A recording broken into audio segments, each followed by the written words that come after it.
ఆధ్యాత్మిక సుధాసాగరం ధర్మ సందేహాలు ప్రత్యేక కార్యక్రమానికి సాదర స్వాగతం. బుద్ధిర్బలం యశోధైర్యం నిర్భయత్వ మరోగత అజాడ్యం వాక్పటుత్వంచ హనుమత్ స్మరణార్భవేత్. ఆంజనేయుణ్ణి స్మరిస్తే చాలు విచక్షణ జ్ఞానం లభిస్తుంది. బుద్ధి బలము యశస్సు ధైర్యం లభిస్తాయి. భయం దూరమవుతుంది. మానసిక ఆందోళన నుంచి విముక్తి కలుగుతుంది. చురుగ్గా పనిచేసే శక్తి యుక్తి లభిస్తాయి.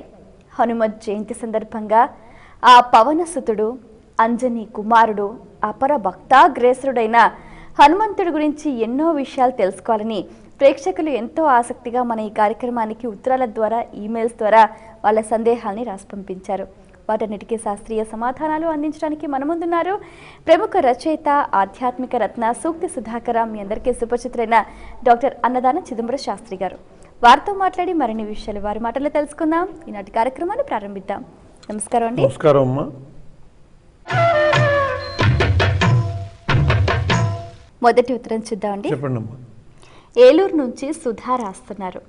హనుమత్ జయంతి రోజున పాటించాల్సిన విధి విధానాలు ఏమిటి తెలియచేయగలరు అంటూ రాస్తున్నారు. హనుమత్ జయంతి అంటే హనుమంతుడు పుట్టినటువంటి రోజు కాబట్టి ఆయనకి ఇష్టమైనటువంటి విధానంతో పూజను నిర్వహించటం, ముఖ్యంగా హనుమత్ జయంతి కార్యక్రమాన్ని నిర్వహించదలుచుకున్నటువంటి వాళ్ళు వాళ్ళ నిద్ర లేచాక ఆయనకి సంబంధించినటువంటి సుప్రభాతం, ఆంజనేయ స్వామికి కూడా సుప్రభాతం ఉన్నది, చక్కగా సుప్రభాతాన్ని పఠించడం, తర్వాత కాలకృత్యాలు అవి తీర్చుకున్నాక మనం స్వామి కార్యాన్ని ఆరంభించినప్పుడు దాన్ని కలశం పెట్టి పూజా విధానం విశేషంగా చేసేటటువంటి పద్ధతి పెద్దలు మంత్రవేత్తలైనటువంటి వాళ్ళు నిర్వహిస్తారు. అలా కాక సామాన్యులైనటువంటి వాళ్ళు స్వామికి అభిషేకం కూడా ఇష్టం. అభిషేక ప్రియ శివ అన్నారు. ఈశ్వరాంశ సంభూతుడు కాబట్టి హనుమంతుడు, ఆయనకి అభిషేకం కూడా ఇష్టం. అందులో కూడా మన్యు సూక్తాభిషేకం ఆంజనేయ స్వామికి చాలా ఇష్టం. అందువల్ల మన్యు సూక్తాభిషేకం చేయటం, మామూలుగా విగ్రహం కనుక అయ్యేటట్లయితే వస్త్రధారణ చేసి చక్కగా అలంకారం అది చేసి స్వామికి సంబంధించినటువంటి పూజ, అష్టోత్తరము, సహస్రనామార్చన, స్వామికి పరిపూర్తిగా షోడశోపచారాలతో అర్చన చేయటం. ఈ అర్చన కూడా ఆయనకి ఇష్టమైనటువంటి ద్రవ్యాలతో అర్చన చేయటం, తమలపాకులతో పూజ చేయటం స్వామికి ఇష్టం. అలాగే సింధూరార్చన, సింధూరంతో పూజ చేయటం స్వామికి ఇష్టం. తులసి దళాలు, ఇలా ఆయనకి ఇష్టమైనటువంటి ద్రవ్యాలు. ముఖ్యంగా జయంతి సమయంలో మల్లెపూలు బాగా దొరుకుతాయి కాబట్టి మల్లెపూలతో కూడా సహస్రనామార్చనలు, విశేషంగా ఆలయాల్లో అయ్యేటట్లయితే లక్షార్చనలు కూడా చేస్తూ ఉంటారు తమలపాకులతోనూ మల్లెపూలతో. అట్లా తులసి దళాలతో చేయొచ్చు, మారేడు దళాలతో చేయొచ్చు. ఆంజనేయ స్వామి శివకేశవ అభేదత, అందువల్ల ఆయనకి శివపరమైనటువంటి ద్రవ్యాలు వాడచ్చు, విష్ణుపరమైనటువంటి ద్రవ్యాలు. ఇటు విష్ణుపరమైనటువంటి తులసి అంత ఇష్టమో శివపరమైనటువంటి మారేడు కూడా అంత ఇష్టం. విశేషించి ఆయనకి పంచసంఖ్య చాలా ఇష్టం. అందువల్ల 5 సంఖ్యతో ఫలములు కానీ అట్లాగే నివేదనలు కూడా పంచసంఖ్యతో నివేదనలు చేయటము. ఆంజనేయ స్వామికి ప్రదక్షిణాలు ఇష్టం. దేవాలయాల్లో మనం తప్పకుండా హనుమత్ జయంతి నాడు స్వామికి ప్రదక్షిణాలు చేస్తే ఆయన తృప్తిపరుస్తాడు. ఒక్కొక్క దేవతకి ఒక్కొక్కటి ఇష్టమైన ఉంటాయి. సూర్యుడికి నమస్కారం ఎట్లా ఇష్టమో ఆంజనేయ స్వామికి ప్రదక్షిణం అలా ఇష్టం కాబట్టి దేవాలయాల్లో వాళ్ళ హనుమత్ జయంతి నాడు హనుమత్ ప్రదక్షిణాలు చేయటం. అట్లాగే పూజ అయ్యాక హనుమత్ సంబంధమైనటువంటి పారాయణలు, సామూహికంగా హనుమాన్ చాలీసా పారాయణ కానీ, అలా ఒక రోజులోనే 68 సర్గల సుందరకాండ పారాయణ చేసేటటువంటి వాళ్ళు కూడా ఉంటారు. ఆంజనేయ స్వామి తృప్తి కోసమని అలా సుందరకాండ పారాయణ చేయటము, ఇలాంటివన్నీ కూడా ఆంజనేయ స్వామికి ఇష్టమైనటువంటి పద్ధతులు కాబట్టి మందార పారిజాతాది పుష్పాంజలిమము ప్రభో స్వర్ణ పుష్ప సమాకీర్ణ ఉష్ట్రధ్వజ గృహాణవై అని చెప్పి ఆయనకి ఇష్టమైనటువంటి పుష్పాలుగా పారిజాతాలు, మందారాలు ఇటువంటివి చెప్పబడ్డాయి. ఇష్టమైనటువంటి పుష్పములు సమర్పించడం, అట్లాగే ఇష్టమైనటువంటి ఫలములు ఉన్నాయి. కదళీ ఫలం ఆంజనేయ స్వామికి చాలా ఇష్టం, అరటిపండు. అట్లాగే నారికేళ, కొబ్బరికాయలు ఇటు కొడతాం. పానకము, వడపప్పు, మామిడి పళ్ళు ఈ కాలంలో వచ్చేటటువంటివి. అట్లా మొత్తానికి 5 రకాల పళ్ళు, 5 రకాల నివేదనలు ఆంజనేయ స్వామికి చాలా ఇష్టం కాబట్టి అట్లా ఇష్టమైనటువంటి ద్రవ్యాలతో ఆయనకి చక్కగా అర్చన చేసి తీర్థప్రసాదాల వినియోగం చేసేటట్లయితే స్వామి చాలా సంతోషిస్తాడు, అనుగ్రహిస్తాడు. ఆ రకంగా నిత్యసేవ హనుమత్ జయంతి రోజున విశేషంగా నిత్యానికంటే భిన్నంగా నైమిత్తిక సేవని చేసి ఆంజనేయ స్వామిని తృప్తిపరచాలి. మరి ఉత్తరం చూద్దామండి. నైమిష హైదరాబాద్ నుంచి రాస్తున్నారు. ఆంజనేయుడిని స్త్రీలు సైతం ఉపాసించవచ్చా, వివరించండి అంటూ రాస్తున్నారు. ఇక్కడ ఉపాసన అంటే మంత్ర దీక్ష తీసుకుని చేసేది ఉపాసన. పూజ, ధ్యానము, పారాయణము ఇటువంటి వాటి విషయంలో ఇబ్బంది ఏమీ ఉండదు. దీక్ష చేసేటప్పుడు హనుమత్ దీక్ష ఉన్నది. ఈ హనుమత్ దీక్ష చేసేటప్పుడు స్త్రీలకు ఇబ్బంది రోజులతో సమస్య లేకపోయేటట్లయితే దీక్ష మండలం చేసేయచ్చు. అలా కాకపోతే అర్ధమండల నియమం పెట్టుకోవాలి. ఈ దృష్ట్యా చూసినప్పుడు మంత్రము, ఆ మంత్రం అనేటటువంటిది కూడా దీక్ష, మంత్ర దీక్ష స్వీకరించేటట్లయితే అదే ఉపాసన. అంటే స్వామికి సంబంధించినటువంటి మంత్రాన్ని తీసుకుని అక్షర లక్షలు జపించేటట్లయితే హనుమంతునికి సంబంధించినటువంటి మూలమంత్రము హనుమద్ ద్వాదశాక్షరి మంత్రం. ఆ ద్వాదశాక్షరి మంత్రం అక్షర లక్షలు అంటే 12 లక్షలు జపించడం. దీనికి మధ్యలో అంటే ఆంజనేయ స్వామికి శౌచం చాలా ముఖ్యం. నరసింహస్వామికి కూడా శక్తి పూర్ణమైనటువంటి దేవతల విషయంలో మన నియమాలు కూడా కాస్త జాగ్రత్తగానే పాటించాలి. ఏదైనా మనం పవర్ శక్తి కాబట్టి మనం స్వీకరిస్తాం. కరెంటు పెట్టుకుంటున్నాం, ఎందుకు పెట్టుకుంటున్నాము? అది పవర్ కాబట్టి, దాన్ని వినియోగించుకుంటే ప్రయోజనాలు ఉంటాయి కాబట్టి. పవర్ కాబట్టే దాని విషయంలో జాగ్రత్తగా కూడా ఉంటున్నాం. కరెంటుని ఎట్లా పడితే అట్లా వైర్లు కింద పారేయం, దాన్ని జాగ్రత్తగా వైరింగ్ చేసుకుని జాగ్రత్త వహిస్తాం. అట్లాగే పవర్ అని చెప్పి దాన్ని ఆశ్రయించినప్పుడు పవర్ కాబట్టే దాన్ని జాగ్రత్తగా కూడా మనం వినియోగించుకోవాలి. ఉపాసన అని చెప్పి ఇష్టం వచ్చినట్టుగా ఎలా పడితే అట్లా కొందరు చెప్పులతో మంత్రాలు చేసేస్తూ ఉంటారు. అట్లాగే ప్రయాణాల్లో ఇష్టం వచ్చినటువంటి రీతిగా మంత్రము అలా చేయదగినటువంటిది కాదు. మరి స్త్రీలకి ఇబ్బందులు ఉంటాయి. అటువంటి ఇబ్బందులలో కూడా ఈ మంత్రాలు చేసేటట్లయితే దానికి చాలా అనర్థకాలు వస్తాయి. దక్షిణాచారంలో కాస్త వామాచారంలోకి వెళ్ళేటటువంటి ప్రమాదాలు కూడా ఉన్నాయి. కాబట్టి అలాంటి ఇబ్బంది లేనటువంటి వాళ్ళు చక్కగా స్వామికి సంబంధించినటువంటి ఉపాసన చేసుకోవచ్చు. స్త్రీలకి అంటూ ప్రత్యేకించి నిషేధం లేదు. శౌచము ముఖ్యం అక్కడ. ఆ శౌచానికి భంగము కాని రీతిలో నిర్వహించుకోగలిగేటట్లయితే స్త్రీలకు కూడా చక్కగా అవకాశం ఉన్నది, దాంట్లో అభ్యంతరం ఏం లేదు. మరి ఉత్తరం చూద్దామండి. రాజమండ్రి నుంచి అనిల్ రాస్తున్నారు. సుందరాకాండ చదివితే తీరని మనోభీష్టం అంటూ ఉండదంటారు. పారాయణ విధానం ఏమిటి తెలియజేయగలరు అంటూ రాస్తున్నారు. సుందరకాండ, ఈ సుందరకాండ అనేటటువంటిది ఒక మహామంత్రం. మంత్రాలలో చాలా సుదీర్ఘంగా ఉండేటటువంటి వాటిని మాలామంత్రములు అంటారు. దాదాపుగా సుందరకాండ కూడా ఒక మాలామంత్రం లాంటిది. అటువంటి మాలామంత్రం 68 సర్గలతో ఉండేటటువంటిది, సుదీర్ఘమైనటువంటి అది మాలామంత్రం లాంటిది. ఎందువల్లంటే అస్య శ్రీ సుందరకాండ మహామంత్రస్య అని చెప్పి సుందరకాండ చేసేటటువంటి వాళ్ళం మహామంత్రంగానే దానికి చెప్పుకునే అంగన్యాసాలు కరన్యాసాలు చేయటం అనేటటువంటిది ఉంటుంది.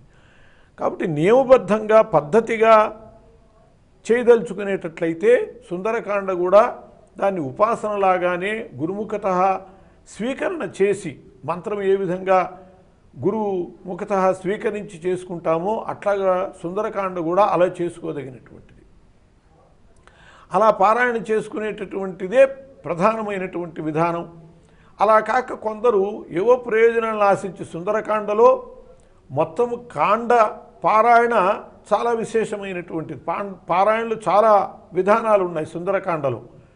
సప్తసర్గ పారాయణ అని ఉన్నది. సప్తసర్గ పారాయణ అంటే 7 సర్గలు కాగానే ఒక రోజుకి వదిలిపెట్టడం, మళ్ళీ 7 నుంచి 14 దాకా, అట్లా చివరికి 0 మిగిలేదాకా చేయటం. 68 పారాయణలు చేయవలసి వస్తుంది. అలా సప్తసర్గ పారాయణ చేసేటటువంటిది కూడా ఒక విధానం ఉంది. అవే కాకుండా గ్రహదోషాలు పోవటం కోసమని ఒక్కొక్క మహర్దశలో ఒక్కొక్క అంతర్దశ ఉంటే కొన్ని ఇబ్బందులు పడుతూ ఉంటారు. రాహు మహర్దశ ఉన్నది, ఆ రాహు మహర్దశలో శని అంతర్దశ వచ్చిందనుకోండి, వాళ్ళిద్దరూ ఇబ్బంది పెట్టే ప్రమాదం ఉంటుంది. అప్పుడు సుందరకాండలో ఒక సర్గ పారాయణ చేసుకునేటట్లయితే దానికి పరిహారం చెప్పబడేది. అట్లా వివాహం కావటం కోసమని, బంధువులు తప్పిపోయిన వాళ్ళు రావటం కోసమని, విద్యాభివృద్ధి కోసమని, మంచి వరుడు రావటం కోసమని, ఇట్లా ప్రతి కోరిక కోసమని సుందరకాండలో ఒక్కొక్క సర్గ పారాయణ విధానం, 12 రోజులు పారాయణ విధానం ఒకటి, 9 రోజులు పారాయణ విధానం ఒకటి, ఇట్లా అనేక రకాల విధానాలు ఉన్నాయి. వాటిని అనుసరించి ఆ కోరికలు తీర్చుకున్నటువంటి వాళ్ళు కూడా ఉన్నారు. ఈ మంత్రము ఉపాసన పద్ధతిలో తీసుకున్నటువంటి వాళ్ళు కేవలం మామూలుగా శ్లోకాలు పారాయణ చేసి ఫలితం పొందిన వాళ్ళు ఉన్నారు. కాకపోతే అది నియమమైనటువంటి పద్ధతి కాదు. కొందరు అది కూడా చేతకాని వాళ్ళు భావం చదువుకుంటారు. ఆ భావం చదువుకున్న వాళ్ళు కూడా ఫలితం పొందినటువంటి వాళ్ళు ఉన్నారు. అందువల్ల సుందరకాండ వాల్మీకి మహర్షి తపస్సు అలా ధారపోశాడు సుందరకాండలో. అందువల్ల అది అంత శక్తి కలిగినది కాబట్టి పారాయణ ఏ రూపంలో చేసినా కూడా అది చాలామందికి ఫలితాలు చూపిస్తూనే ఉన్నది. ఆ పారాయణకి కొన్ని విధానాలు చెప్పబడ్డాయి. ముఖ్యంగా శైవులైనటువంటి అద్వైతులైనటువంటి వాళ్ళకి ఒక విధానం ఉన్నది, వైష్ణవ సంప్రదాయంలో ఉండేటటువంటి వాళ్ళకు ఒక విధానం ఉన్నది, మధ్వ సంప్రదాయంలో ద్వైత సంప్రదాయంలో ఉండేటటువంటి వాళ్ళకు ఒక విధానం ఉన్నది. ఇలా పారాయణ విధానాలు కూడా ప్రత్యేకించి ఉన్నాయి. ఏ శాఖకి సంబంధించినటువంటి వాళ్ళు ఆ విధానంలో పారాయణ చేసుకోవటం ఒక పద్ధతి. లేకపోతే మామూలుగా వాళ్ళ కోరిక తీరటం కోసం ఒకసారిగా పారాయణ చేయదలుచుకున్నటువంటి వాళ్ళు ముఖ్యంగా శుక్లాంబరధరం విష్ణు అని చెప్పి గణపతి ప్రార్థన చేసుకోవటం, ఆంజనేయ స్వామికి రామ ప్రార్థన ఇష్టం కాబట్టి ఆపదామహర్తానో ఏదో ఒక శ్లోకం రాముడికి చదువుకోవటము, అట్లాగే ఆంజనేయుడికి కూడా ఒక శ్లోకం చదువుకుని పారాయణ ఆరంభించటం. ఈ పారాయణలలో కూడా ఒక్కొక్క సర్గ పారాయణ చేసేటప్పుడు మొదట్లో ఒక నివేదన, అంటే మొదట్లో అరటిపండు నివేదన చేయటం అంటారు, అయిపోయాక తేనె నివేదన పెట్టడం అంటారు. అలా ఆరంభంలో ఒక నివేదన, అయిపోయాక ఒక నివేదన ఉంటాయి. అవి కూడా తెలుసుకుని ఆ నివేదనలు కూడా మనం పాటించేటట్లయితే మనం పూర్తి ఫలితం రావాలి అంటే దానికి సంబంధించినటువంటి నియమాలన్నీ తెలుసుకుని చెయ్యాలి. ఎన్ని రోజులు పారాయణ చేయాలి, ఏ నివేదన చేయాలి, ఏ విధంగా ఆచరించాలి అనేటటువంటిది ప్రతి సర్గకి విడిగా ఉన్నది, ప్రతి ప్రయోజనానికి విడిగా ఉన్నది, కాండ మొత్తానికి కూడా ప్రత్యేకించి ఉన్నది. అందువల్ల ఆచరించదలుచుకున్నటువంటి వాళ్ళు తెలుసుకుని ఆచరించాలి. అలా ఆచరించేటట్లయితే సుందరకాండ పారాయణ యొక్క ఫలితము తప్పకుండా పొందగలుగుతారు. అన్ని కష్టాల నుంచి బయటపడతారు, అన్ని ప్రయోజనాలను కూడా సాధించుకోగలుగుతారు. సుందరకాండలో నిస్సందేహంగా అంత శక్తి ఉన్నది. ఆ శక్తిని అనుభవించినటువంటి వాళ్ళు చాలామంది ఉన్నారు. సుందరకాండ పారాయణ చేసి అనేక రకాల రోగాలు పోగొట్టుకున్నటువంటి వాళ్ళు ఉన్నారు, ఉద్యోగాలు సంపాదించినటువంటి వాళ్ళు ఉన్నారు, మంచి వరులని పొందినటువంటి కన్యలున్నారు, మంచి వధువుని పొందినటువంటి యువకులు ఉన్నారు. అందువల్ల ఏ కోరికైనా సుందరకాండ వల్ల తీర్చుకోవచ్చు. ఆ పద్ధతులు వాళ్ళు ఏ సర్గ చేస్తున్నారో 68 సర్గలకి 68 విధానాలు మనం చెప్పలేం కాబట్టి ఏ సర్గ చేసుకునేటటువంటి వాళ్ళు ఆ సర్గ పారాయణం ముందు ఏ నివేదన చేయాలి, తర్వాత ఏ నివేదన చేయాలి అని తెలుసుకోవటము. అట్లాగే పారాయణ ముందు కోశ పూజ చేయాలి. కోశ పూజ అంటే గ్రంథానికి పూజ చేయటం. ఆ గ్రంథ పూజ చేశాకే హనుమత్ స్వరూపంగా సుందరకాండని పూజ చేస్తాం. అది రామాయణం అనుకున్నప్పుడు హనుమ సీతాలక్ష్మణ సమేత శ్రీ రామచంద్ర స్వరూప రామాయణ దేవతని మనం దేనినైనా దేవతా రూపంగానే భావన చేస్తాం కాబట్టి ఆ భావన చేసి ఉపచారాలు చేసి పూజ చేయటం, నివేదన చేయటం. అది పూర్వ నివేదన ఏమిటి, పరనివేదన ఏమిటి అని తెలుసుకుని అలా పారాయణ చేసి ఫలితాన్ని చక్కగా పొందొచ్చు. మరి ఉత్తరం చూద్దామండి. అమరావతి నుంచి ఉపాసన రాస్తున్నారు. ఆంజనేయుని ఉపాసనాల్లో బాలాగ్ర పూజ ఉందంటారు, అంటే ఏమిటి తెలియచేయగలరు అంటూ రాస్తున్నారు.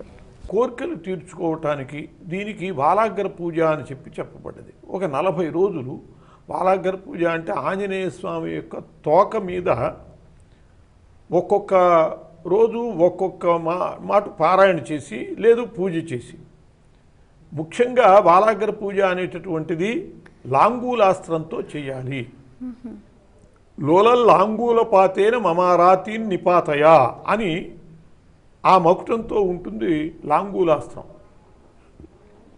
మర్కటాధి మార్తాండ మండలగ్రాస కారక లోలల్లాంగూలపాతేన మమారాతీన్ నిపాతయ అంటే మొత్తం ప్రతిదానికి లోలల్లాంగూలపాతేన మమారాతీన్ నిపాతయ లాంగూల అస్త్రం అది.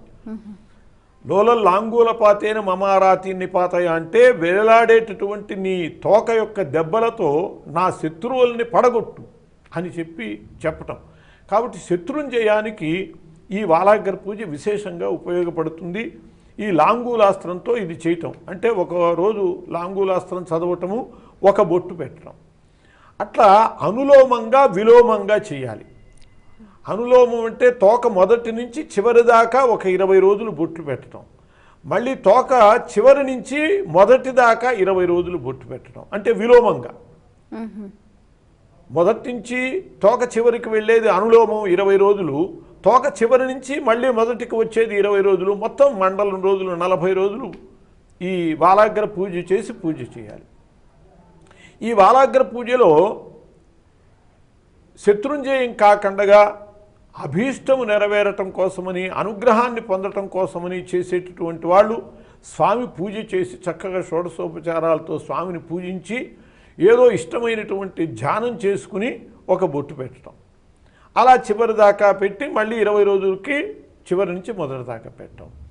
ఈ బాలాగ్ర పూజ చేసేటటువంటి దానిలో ముఖ్యంగా గుర్తుపెట్టుకోవాల్సింది ఏంటంటే వాలమునకు అడ్డం ఉన్నటువంటి చిత్రాన్ని స్వీకరించకూడదు. ఆ బాలాగ్ర పూజ చేసేటటువంటి దానికి తోకకి ఏమీ అడ్డం లేకుండా ఉండాలి. అలా ప్రత్యేకించి బాలాగ్ర పూజ కోసమని చిత్రపటాలు తయారు చేసి చెన్నై నుంచి అమ్మినటువంటి ఒక సంస్థ కూడా ఉన్నది. ఆ పూజా విధానము, బాలాగ్ర పూజా విధానము, బాలాగ్ర పూజకి అనుకూలమైనటువంటి చిత్రపటం అంటే ఏమీ అడ్డం లేకుండా లేదు, మనకి తెలిసినటువంటి ఆర్టిస్టుల చేత చక్కగా గీయించుకోవచ్చు. తోకకి సహజంగా ఏమవుతుందంటే ఆయన ఉత్తరీయము తోకకి అడ్డం ఉండటమో, తోకకి గంట కట్టడమో ఇలాంటివి ఉంటూ ఉంటాయి. బాలాగ్ర పూజకి అటువంటివేవీ లేకుండా ఉండటము విశేషం కర్తవ్యం. అలా బాలాగ్ర పూజలో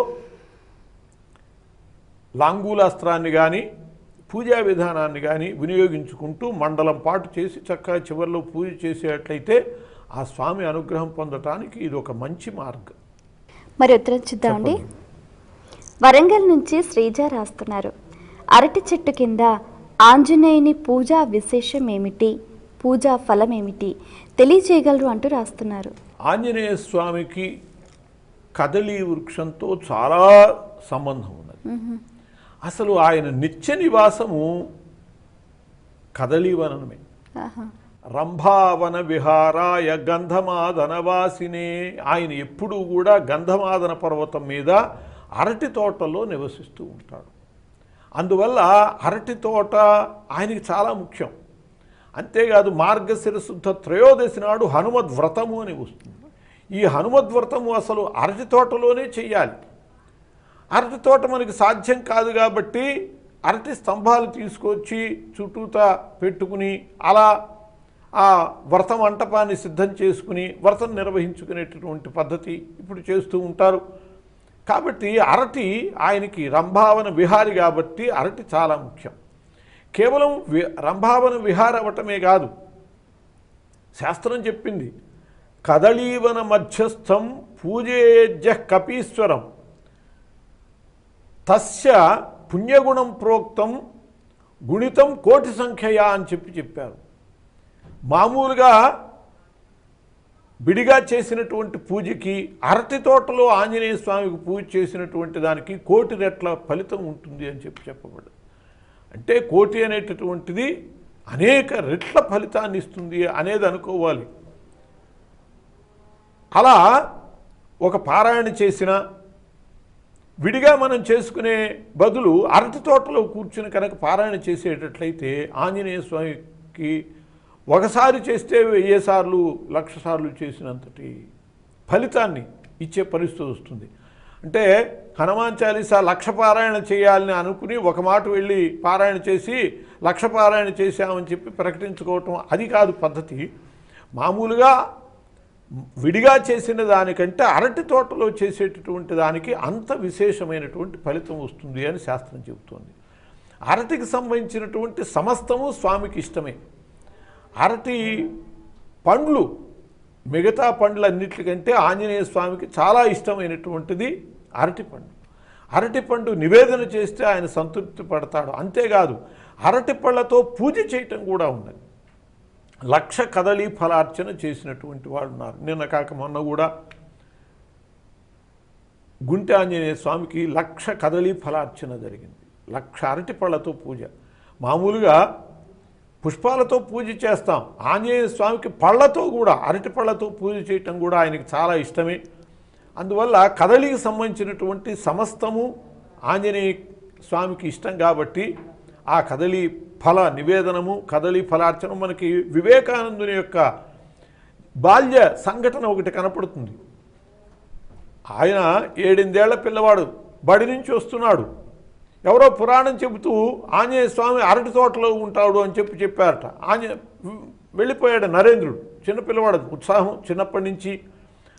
ఊరి బయట అరటి తోటలోకి వెళ్ళి అక్కడ కూర్చున్నాడు. రాత్రి 9 ఇంటికి వచ్చాడు. తల్లి భువనేశ్వరి మాత అడిగింది, ఎరా నాయన ఇంతసేపు ఎక్కడికి వెళ్ళావు, ఇంటికి రాలేదని. ఏమి లేదమ్మా, పురాణ శాస్త్రులు గారు చెప్పారు ఆంజనేయ స్వామి అరటి తోటలో ఉంటాడని, అందుకోసమని అక్కడికి వెళ్ళాను. ఆమె బిడ్డను ఎలా తయారు చేయాలో, బిడ్డలకి ఎలా సమాధానం చెప్పాలో, ఈ కాలం వాళ్ళమైతే పురాణం శాస్త్రులు చెప్పిన మాట విని పరిగెత్తటం ఏమిట్రా, వాళ్ళు చెప్పేటటువంటి నమ్మటం ఏమిటి అని వాళ్ళకి విశ్వాసం మీద దెబ్బతీస్తారు. కానీ ఆ తల్లి అలా చెప్పలేదు. నాయన ఆంజనేయ స్వామి ఎప్పుడూ రామకార్యంలో ఉంటాడు, అందువల్ల మనం సెట్టించుకుని అట్లా కూర్చోకూడదు, ఎప్పుడూ ఆయన దర్శనం ఇస్తాడు, ఎప్పుడూ అరటి తోటలోకి వస్తాడు అని ఆమె చక్కగా నచ్చ చెప్పింది బిడ్డకి. అలా ఆంజనేయ స్వామికి కదలి వనానికి చాలా సంబంధం ఉన్నది కాబట్టి, రంభావన విహారి కాబట్టి భీమసేనుకు కూడా రంభావనంలోనే కదలివనంలోనే దర్శనమిచ్చాడు ఆంజనేయ స్వామి. ఆంజనేయ స్వామికి అరటి తోటలో పూజ చేయటం, అరటి తోటలో పారాయణ చేయటం, అరటి తోటలో ఆయనకు సంబంధించినటువంటి ధ్యానము చేయటం కూడా ఇష్టము, వ్రతం చేయటము ఇష్టము. అలా ఆంజనేయ స్వామి తృప్తిపరచడానికి కదలివనంలో చేయటం తగినటువంటి విధానం. చాలా సంతోషం అండి. మీ అమూల్యమైన సమయాన్ని కేటాయించి హనుమంతుడికి సంబంధించిన ఎన్నో విషయాలు మా అందరికీ తెలియజేసినందుకు ధన్యవాదాలు. నమస్కారం అమ్మా. వీక్షించారు కదండి, ఇది ఇవాళ మన ప్రత్యేక ధర్మ సందేహాలు కార్యక్రమం. అలాగే మీరు కూడా ఆ పవనసుతుడు హనుమంతుడిని ప్రార్థించి మీ ఇష్టకామ్యాల్ని సిద్ధింపచేసుకోండి. అలాగే మీకు కూడా ఏవైనా ధర్మ సందేహాలు కలిగితే మా ఈ కార్యక్రమానికి స్పష్టంగా సూటిగా రాసి పంపించండి. మా చిరునామా ధర్మ సందేహాలు, కేర్ ఆఫ్ భక్తి TV, road number 92, Jubilee hills, Hyderabad 5,96,000. మా ఇమెయిల్ ఐడి bhakti@gmail.com. మరో కార్యక్రమంలో మీ సందేహాలు మా పండితుల సమాధానాలతో మళ్ళీ కలుసుకుందాం. అంతవరకు సెలవు.